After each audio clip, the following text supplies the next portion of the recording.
आज की कहानी है लिली और डरावनी गुड़िया की कहानी। लिली और उसका छोटा भाई मैक्स अपने माता पिता के साथ एक बहुत पुराने घर में रहने आए थे। ये घर एक सुनसान पहाड़ी पर बना था, जहां कोई नहीं रहता था।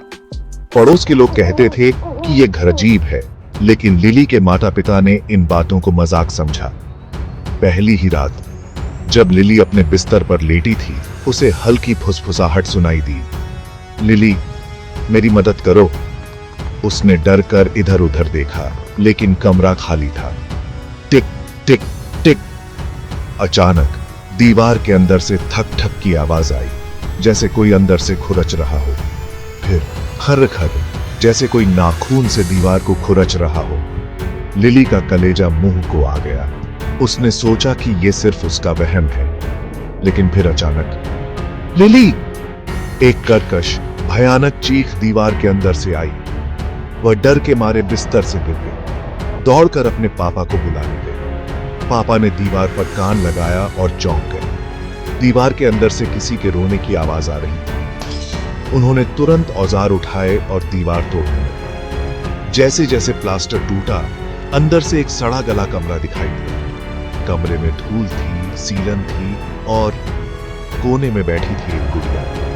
लेकिन ये कोई साधारण गुड़िया नहीं थी। गुड़िया की आंखें गायब थीं, उनकी जगह सिर्फ काले गड्ढे थे। उसके होंठ सिल दिए गए थे और उसके हाथ लंबे, पतले और टेढ़े मेढ़े, जैसे वे इंसान के हाथ थे। और तभी गुड़िया ने अपनी गर्दन धीरे धीरे घुमाई। उसका मुंह जोर जोर से फटने लगा और सिले हुए धागे उखड़ने लगे। उसके होंठों से काला खून टपक रहा था।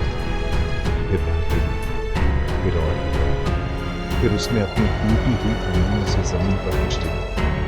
लिली और उसके पापा ने जैसे ही जमीन पर देखा, उनका खून जम गया। वहां लिखा था, तुम बहुत देर से, अब मैं बाहर आ रही हूं। तभी पूरे घर की बत्तियां बुझ गईं, कमरे में सन्नाटा छा गया। और फिर दीवारों के अंदर से किसी के दौड़ने की आवाज आई। लिली और उसके पापा ने चेहरे पर डर की सिहरन देखी। उन्होंने पीछे मुड़कर देखा। गुड़िया अब वहां नहीं थी, लेकिन दीवार में एक परछाई उभर रही थी। कोई दीवार से आगे आ रहा, कोई जो बहुत पहले मर चुका था। और फिर पूरे घर में एक भयानक, अब तुम